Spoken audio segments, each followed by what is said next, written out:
Desde dezembro eu estou meditando em Efésios capítulo 1, versículo 3, e eu gostaria de passar para vocês, ok? Esses estudos, irmãos, eu não consultei nenhum livro, apenas a minha meditação, para incentivar vocês a fazerem o mesmo, ok?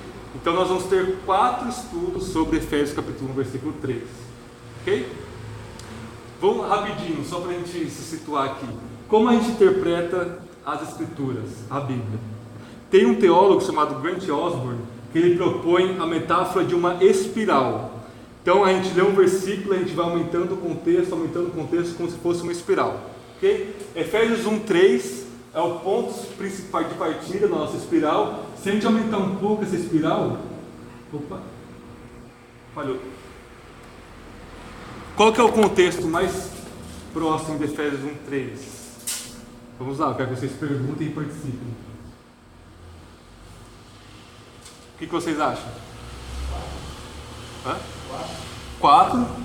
Ou a gente pode aumentar um pouquinho mais do 3 ao 14 que a gente leu, que o Gustavo leu para a gente, não é? Um ponto do 3 ao 14 é o parágrafo inicial da carta, não é verdade? Se a gente aumentar um pouquinho mais,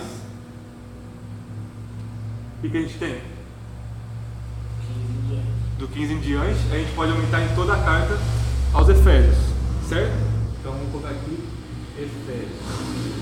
Se a gente aumentar um pouquinho mais, extrapolamos o limite da carta. Só anda para frente? Novo Testamento. Novo Testamento, mas um pouquinho antes, as cartas de Paulo, né? Paulo não é que escreveu? Efésios. Então a gente coloca ela no contexto das cartas de Paulo, e aí se aumentar um pouquinho mais, todo o Novo Testamento, ok? E se a gente aumentar mais uma, irmãos? O Antigo Testamento, toda a Bíblia, ok? Toda a Bíblia. E se a gente aumentar mais, a gente vai para a teologia sistemática e para a aplicação prática. Vocês viram o longo caminho, né? Até a aplicação prática, ok? Em nossos estudos, a gente vai focar no ponto central agora, e nesse nível aqui, irmãos, da Bíblia toda. A gente vai ver como esse versículo se encaixa na narrativa de toda a Escritura, ok? Então vocês sempre façam esse movimento, sempre de ampliando o contexto e vendo o que Paulo quis dizer nesse parágrafo, nesse versículo, como ela se integra em todas as cartas de Paulo e como ela se integra em toda a Bíblia, ok? Entenderam? A gente vai ver toda essa narrativa então aí. Por isso vão ser 4 estudos. Ano passado, retrasado, eu ensinei Efésios 1, do 1 ao 14, nas escolas dominicais, e eu fui versículo por versículo, um versículo por domingo, mas a gente não saiu desse nível aqui de estudar o versículo, ok? Se a gente ampliasse, a gente passaria anos estudando. Ok, irmãos? Alguma pergunta? Então vamos lá. Efésios 1:3. Eu quero que vocês memorizem esse versículo. Bendito Deus e Pai do nosso Senhor Jesus Cristo, que nos abençoou com todas as bênçãos espirituais nos lugares celestiais, em Cristo. Essa expressãozinha aí, bendito, ela é muito comum no Antigo Testamento e na Bíblia como um todo. Okay? Era um modo judaico mesmo, um modo hebreu de louvar a Deus. Então a gente vê em vários salmos, bendito seja Deus. O próprio Abraão, se a gente voltar mais, bendito seja Deus que nos abençoou. Okay? Então esse é um modo basicamente do Antigo Testamento de louvar a Deus. Só que a diferença, irmãos, é que toda vez no Antigo Testamento que aparece bendito, se referindo a Deus, segue o seguinte: bendito seja o Deus de Israel. Bendito seja o Deus de Israel, bendito seja o Deus de Israel. Aqui existe uma mudança, não é? Bendito é quem? Deus e Pai do nosso Senhor Jesus Cristo. Okay? Muda o foco agora do povo de Israel para o Messias, que é o nosso Senhor Jesus Cristo. Okay? Que nos abençoou com todas as bênçãos espirituais. O que vocês acham que é bênçãos espirituais? Eita. Vamos Salvação. lá. Salvação? Boa. Quem mais? Salvação, alegria da salvação. Alegria da salvação. A pessoa não tem alegria da salvação é cruel, né? Uhum. Quem mais? Essa expressãozinha espiritual, o que ela significa? Fruto do Espírito. Talvez seja o Espírito Santo. O que mais? Redenção dos pecados. Oi? Redenção dos pecados. Redenção dos pecados. Adoção. Adoção. Bom, irmãos, basicamente, todas as vezes que o apóstolo Paulo usa esse adjetivo espiritual, significa que vem do Espírito, como o Marcos falou, ok? Não é espiritual no sentido de algo imaterial contra algo material, mas espiritual no sentido que vem do Espírito no grego, ok? Então o que nós temos, Deus nos abençoou com todas as bênçãos que vêm do Espírito, ok? Então é o próprio Espírito e tudo que está engajado com Ele, tudo que vem com Ele, como Alan falou, a salvação, a alegria da salvação. Nos versos 4 até o 14, Paulo dá alguns exemplos das principais bênçãos. Ele redimiu nossos pecados, nos perdoou, nos revelou o seu plano em Cristo Jesus, nos deu o Espírito, nos selou com o Espírito, okay? E irá redimir nosso corpo futuramente, no verso 14, ok? Então, bênçãos espirituais é bênçãos que vêm do Espírito, tranquilo? Próxima expressãozinha, nas regiões celestiais. O que vocês acham que significa isso aqui? Vamos lá, irmãos, não se intimidem, ok? Isso é estudo bem tranquilo. Como se fosse uma segunda dimensão, Uma segunda dimensão, um plano espiritual. um plano espiritual. A quarta dimensão. A quarta dimensão? Amanhã no show. A sétima dimensão, né? O sétimo céu. E aí, quem mais? Eternidade. Oi? Eternidade. Eternidade. Quem mais? Irmãos, essa expressão regiões celestiais, ela aparece 6 vezes na carta de Paulo aos Efésios. Então ela é muito importante. Vamos ver algumas delas. Aqui no versículo 3, versículo 20 do capítulo 1. Que atuou em Cristo, ressuscitando entre os mortos, fazendo-se assentar à sua direita nos céus. Mesma expressão para regiões celestiais no texto original, ok? Então Paulo está falando que Cristo ressuscitou, foi à destra de Deus nos céus, nas regiões celestiais, ok? Agora mais difícil, capítulo 2, versículo 6. E nos ressuscitou juntamente com Ele, e com Ele nos fez assentar nas regiões celestiais em Cristo Jesus. Nós, na nossa conversão, somos ressuscitados com Cristo, nossa alma ganha vida, e Paulo diz que nós já estamos nas regiões celestiais com Cristo, e nós ainda estamos aqui. E aí? Oi? Estamos lá pelo motivo de Cristo ter morrido por nós. Sim, mas nós já estamos lá, ok?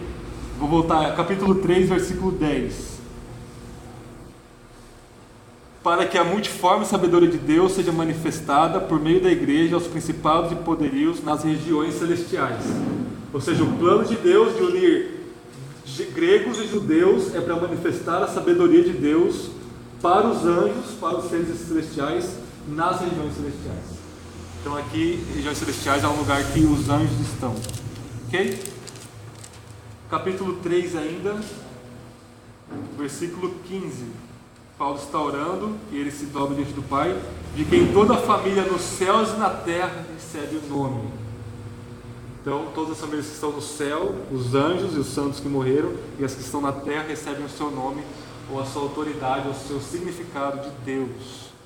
Capítulo 4, deixa eu achar aqui, versículo 10.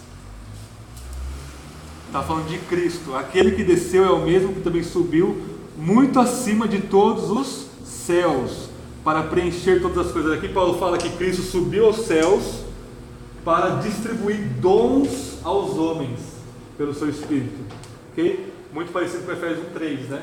Nós somos abençoados em Cristo. Vamos ver capítulo 5.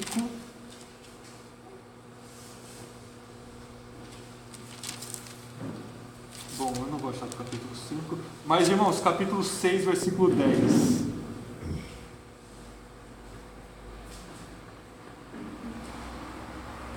Diz assim: finalmente fortalecei-vos no Senhor na força do seu poder, revesti-vos de toda a armadura de Deus, para que possais permanecer firmes contra as ciladas do diabo. Pois não é contra pessoas de carne e sangue que temos que lutar, mas sim contra principados e potestades, contra os príncipes deste mundo de trevas, contra os exércitos espirituais da maldade nas regiões celestiais.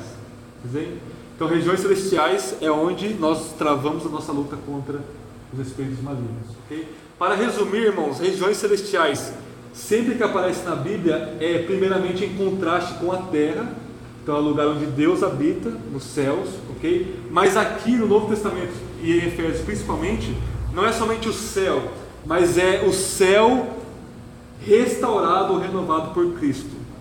Então é o novo céu, a nova terra, a nova criação que Cristo restaurou, que Ele começou a restaurar pelo seu sangue na cruz e pela sua ressurreição, e Ele está à destra de Deus. Então Ele está à destra de Deus, reinando sobre tudo, Efésios capítulo 1, versículo 20, ok? Isso quer dizer que Ele começou a reinar sobre a nova criação, e ela é expressa na terra através da igreja, capítulo 3, versículo 10, que é onde nós estamos em Cristo, unidos a Ele, onde nós travamos as nossas batalhas espirituais também, ok? Então é um modo espacial, em termos de espaço, de se referir à nova criação, ok? Isso é muito importante para nós prosseguirmos. Então a gente interpretou a nível de versículo. Vamos agora para nível de Bíblia. Vocês se lembram de alguma passagem que tem esse número de quantidade de bênçãos, da palavra bênção, em algum versículo do Antigo Testamento? A gente leu ele já esse mês. Gênesis. Dou-lhe uma. Dou-lhe duas. Gênesis. Vocês já leram, irmãos? Lá para o terceiro dia desse ano. Capítulo 12. Gênesis 12. Eu vou pedir para o Eurípides ler Gênesis 12, do 1 ao 3. Para o Marcos, por favor, lê Gênesis 15, do 1 ao 8. E para o Eduardo, pode ser? Gênesis 17, do 1 ao 9. Pode ler, por favor, tio. Ora, o Senhor disse a Abraão: sai-te da tua terra e da tua parentela e a casa de teu pai, para a terra que eu te mostrarei, e far-te-ei uma grande nação, e abençoar-te-ei, e engrandecerei o teu nome, e tu serás uma bênção. E abençoarei os que te abençoarem, e amaldiçoarei os que te amaldiçoarem, e em ti serão benditas todas as famílias da terra.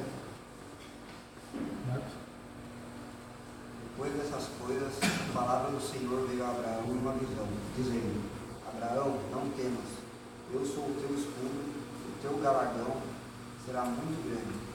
Então disse Abraão: ó Senhor Deus, que me darás, já que hei de morrer sem filhos, e o herdeiro de minha casa é Eliezer de Damasco? E Abraão prosseguiu: tu não me destes filhos, um servo nascido na minha casa será o meu herdeiro. Então lhe veio a palavra do Senhor: ele não será teu herdeiro, mas aquele que proceder deste meio será teu herdeiro. Então o levou para fora e disse: olha agora para o céu e conta as estrelas, se é que consegues contá-las. E acrescentou: assim será a tua descendência. E Abraão creu no Senhor, e o Senhor atribuiu-lhe isso como justiça. Disse-lhe mais: eu sou o Senhor, te tirei de Ur dos caldeus para te dar esta terra como uma herança. E Abraão lhe perguntou: ó Senhor Deus, como saberei que hei de receber a tua herança? Du, não precisa ler não, por causa do tempo, senão eu vou passar da meia-noite aqui. Okay? Então, irmãos, Gênesis 12, 15 e 17 fala sobre o chamado de Deus a Abraão, ok? E esse chamado de Deus a Abraão, essa promessa, essa aliança que Deus fez com Abraão tem três elementos principais, ok? O primeiro é a bênção, não só para Abraão, mas para o descendente de Abraão, ok? A descendência de Abraão será abençoada, e não só a descendência de Abraão, mas todas as famílias da terra. Prestar atenção na leitura do Eurípides? Através de ti serão abençoadas todas as famílias da terra, ok? Bênção, então, aparece muito em Gênesis 12 e aparece muito em Efésios 1:3, para começar a fazer as ligações. Segunda coisa, ele promete uma descendência, provavelmente assim se escreve, ok? Descendência, porque Sara era estéril e Deus prometeu um filho para ele através dele, e ele fica desesperado. Vocês leram a narrativa esse mês, não é? E ele dorme com a Agar, sua serva. Deus fala que não é Ismael, que vai através de Isaac. Deus dá um descendente para ele, ok? E a terceira coisa é uma terra.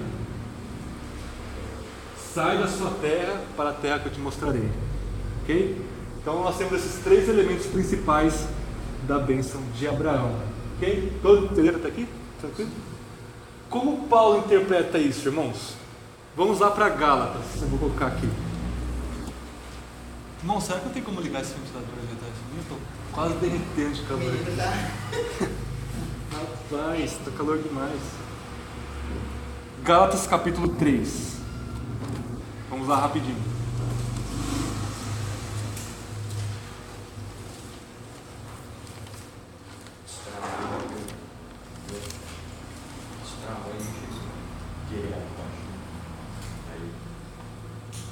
Nem trabalhando hoje.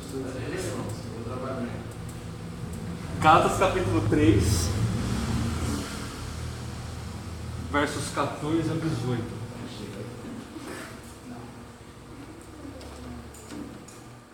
Bem na cara dele. Eita, se pudesse colocar lá atrás. Nossa, como é que ele vai baixar? Tá bom?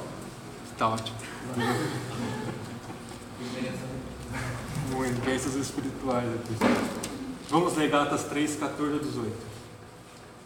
Isso aconteceu para que a bênção de Abraão, olha só, Gênesis 12 aqui, chegasse aos gentios em Jesus Cristo, a fim de que recebêssemos a promessa do Espírito pela fé. Aqui Paulo está interpretando a bênção como sendo o próprio Espírito.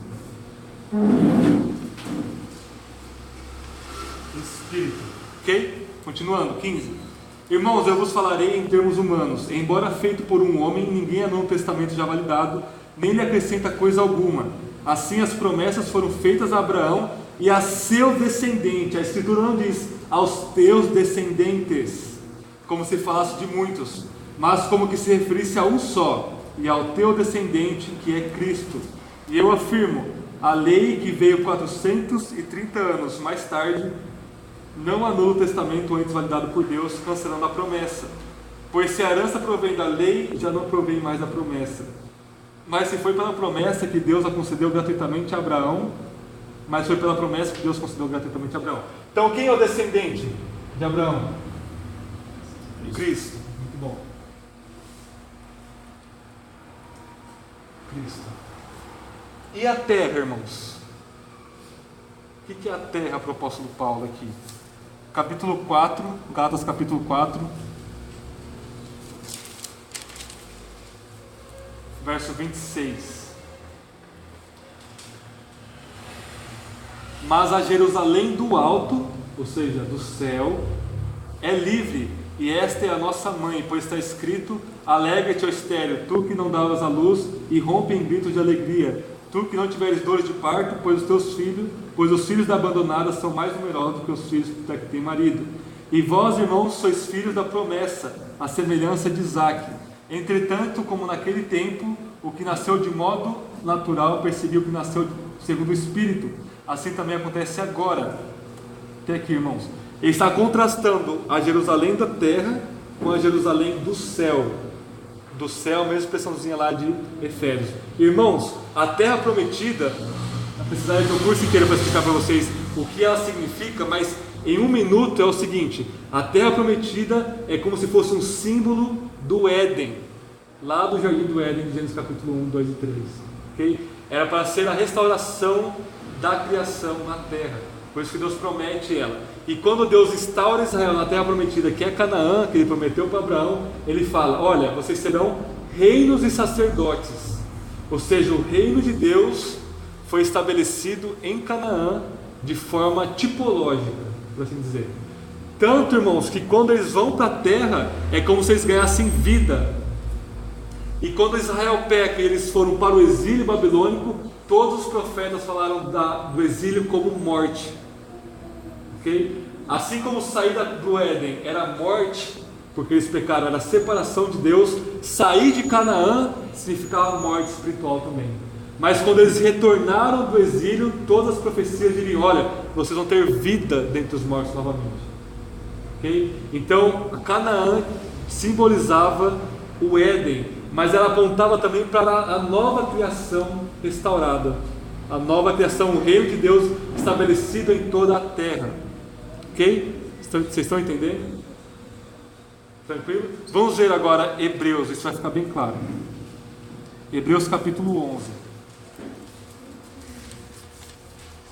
Interpretando novamente Gênesis 12.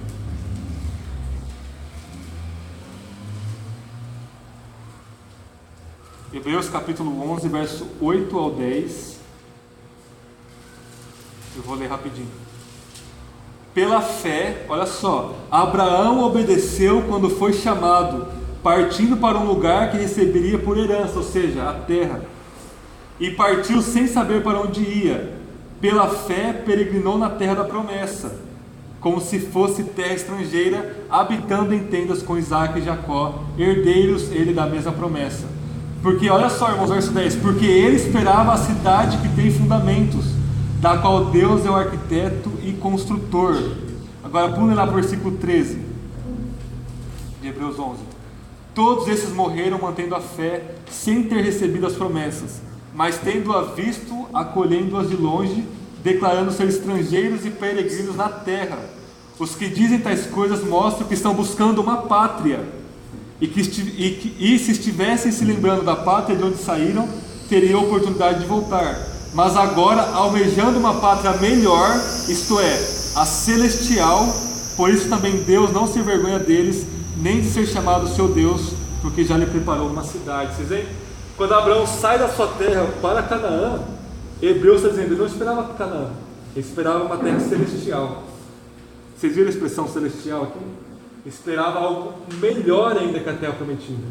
Não só Canaã, mas Deus prometeu a Abraão a terra inteira, todo o planeta.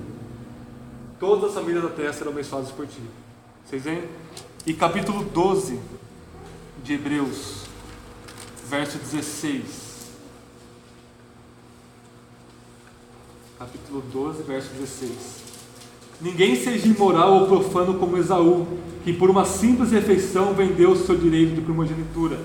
Porque sabeis que mais tarde, querendo ainda herdar a bênção, foi rejeitado e não achou lugar de arrependimento, ainda que buscasse com lágrimas. Ainda não chegastes ao monte palpável e em chamas, a escuridão, as trevas, a tempestade, ao ruído da trombeta, ao som das palavras, que os que ouviram suplicaram que não lhes falasse mais, porque não podiam suportar o que lhes era ordenado. Mesmo um animal se tocar no monte será apedrejado. E a visão era tão terrível que Moisés disse, estou aterrorizado e trêmulo. Mas tende chegado ao monte Sião, a cidade do Deus invisível, a Jerusalém celestial, a incontável número de anjos em reunião festiva, a igreja dos primogênitos registrada nos céus, a Deus, o juiz de todos, o Espírito dos justos aperfeiçoados, a Jesus, o mediador de uma nova aliança. Vocês veem? Ele está lembrando de Êxodo, quando eles chegam lá no Monte Sinai, estavam trovejando o monte, ele disse, olha, vocês não chegaram lá no Monte Sinai, vocês não chegaram em Canaã, vocês chegaram em algo muito melhor, que é a cidade do celestial, a Nova Jerusalém, e ele compara a Nova Jerusalém com a igreja. Ou seja, vocês chegaram à igreja, a incontável número de anjos, vocês veem? Que já está nos céus.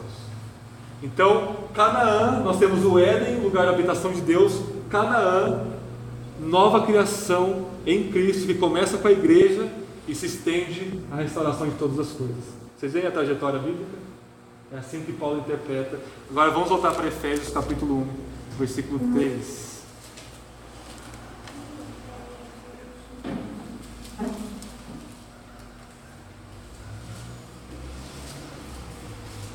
Então, a terra prometida é um símbolo, um tipo da nova criação.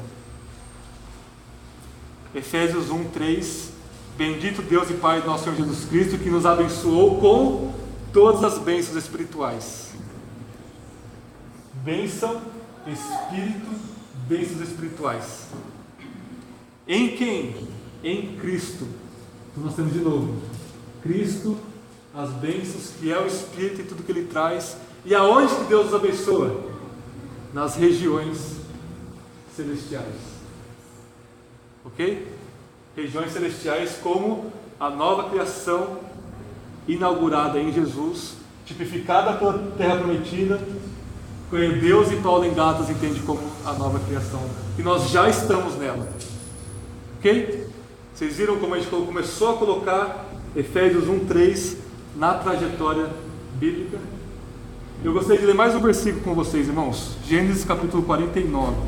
Eu quero que vocês tenham a expressão regiões celestiais de Efésios 1 em mente.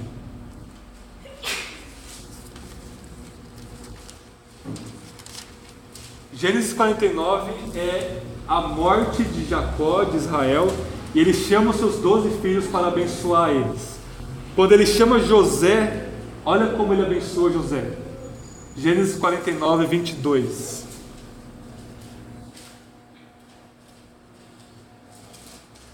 Gênesis 49, 22. José é um ramo frutífero.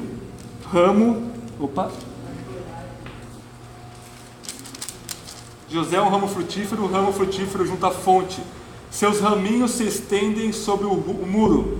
Os flecheiros lhe dão amargura, flecharam-no e o perseguiram. Mas o seu arco permaneceu firme, e os seus braços foram fortalecidos pela mão do poderoso de Jacó, o pastor, a rocha de Israel. Pelo Deus de teu pai, olha só, irmãos, esse versículo, 25. Ele vai chamar a bênção de Abraão sobre José. Pelo Deus de teu pai que te ajudará, e pelo Todo-Poderoso que te abençoará com bênçãos dos céus elevados, com bênçãos do abismo profundo, com bênçãos dos seios do ventre. As bênçãos de teu pai excedem as bênçãos dos montes antigos, as coisas desejadas dos montes de antigamente, que elas estejam sobre a cabeça de José, sobre o alto da cabeça do que foi separado dos seus irmãos. Irmãos, a expressão no verso 25, te abençoará com bênçãos dos céus elevados, no original é exatamente as mesmas palavras de Efésios 1:3. Bênçãos das regiões celestiais. Vocês veem? Então a gente tem quase como uma alusão a Gênesis 49:50 lá em Efésios 1:3. Então não é, William, você está ligando tematicamente Gênesis 12, a bênção de Abraão, com Efésios 1:3? Não. É o próprio texto, irmãos, que nos dá essas dicas e nos levam um texto para outro texto. Então Jacó abençoa José com as bênçãos de Abraão, e ele fala as bênçãos das regiões celestiais sobre a sua cabeça. Vocês veem? Como Paulo talvez esteja com esse texto em mente aqui. Então, irmãos, a gente vai passar para os pedidos de oração. Vocês entenderam? Paulo está citando toda essa trajetória bíblica das bênçãos de Abraão lá em Efésios 1:3, de forma bem resumida. Em Gálatas 3 ele deixa explícito: olha, as bênçãos de Abraão é o Espírito que ele nos deu, e tudo que vem com o Espírito, toda a salvação, e é através de Cristo que é quem? O descendente de Abraão.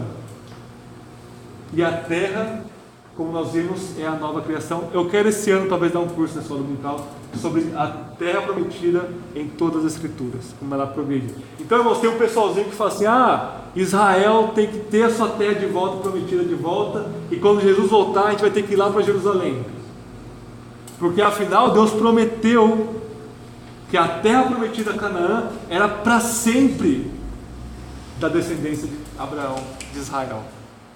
O que esse pessoal não está vendo é como a Bíblia progride, como ela se desenvolve progressivamente, e os temas vão se desdobrando. Então a terra prometida, ela se torna um símbolo da nova criação restaurada. Irmãos, toda vez que o Antigo Testamento fala sobre terra, ele usa a linguagem do que?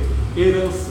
Vocês vão herdar a terra, vocês vão herdar a terra. E sempre que Paulo usa a palavra herança, por exemplo, 1 Coríntios 6 ele diz: os pecadores não herdarão o reino dos céus. Ele compara a terra prometida com o reino dos céus. E vocês viram aqui em Efésios 1:3, do 3 ao 14, quantas vezes aparece a palavra herança?